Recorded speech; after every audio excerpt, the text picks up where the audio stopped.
Jeg hedder Martin Ingemann Christiansen, og jeg bor her i Virring sammen med min familie, min kone Rikke og vores 2 børn på 6 og 8 år. Og vi byggede hus herude i 2018. Til daglig så arbejder jeg som transportplanlægger hos DLG. Vores søn han går i 2. klasse, og vores datter starter i skole nu her efter sommerferien. Jeg interesserer mig ret meget for, hvad der sker ude i landsbyerne, og for at der er liv ude i landsbyerne, og at der er gode forhold for de borgere, der er herude.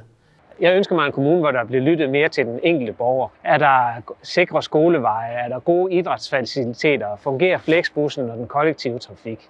Det kræver en indsats at gøre opmærksom på de her ting. Det ved jeg som formand for Virring Borgerforening og bestyrelsesmedlem i Landsbyfællesskabet.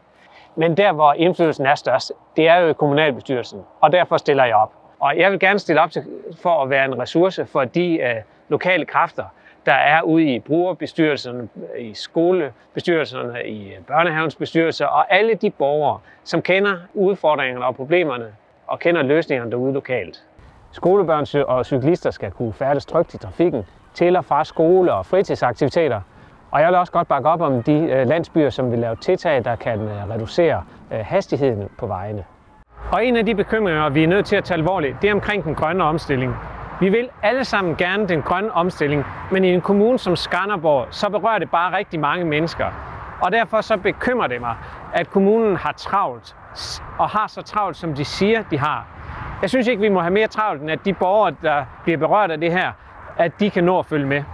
Og så kunne vi måske også godt udfordre nogle af de kriterier, kommunen har, for hvor der kan placeres solceller. For eksempel så har Trafikministeriet åbnet op for, at der kan placeres solceller langs motorvejen, som for eksempel her. Skanderborg Kommunes landsbyer, de er kun aktive og levende samfund på grund af de mange frivillige, som gør en stor indsats. Og det synes jeg, vi skal bakke op omkring. Der har indtil nu været en landsbypulje, som desværre bliver nedlagt og lagt sammen med en anden pulje, og midlerne ser også ud til at blive lidt færre. Det synes jeg er ærgerligt, for der er så mange gode projekter, som vi skal understøtte ude i landsbyerne. For eksempel her i Virring, hvor vi lige har fået en ny, flot legeplads. Det er blandt andet gjort med midler fra landsbypuljen, der ligesom er løftestang for, at man også kan komme videre og søge andre puljer. Der er kommunalvalg den 18. november, og jeg håber på at kan få din stemme, så jeg kan arbejde for borgerne i Skanderborg Kommune, især dem, der bor ude på landet og i landsbyerne.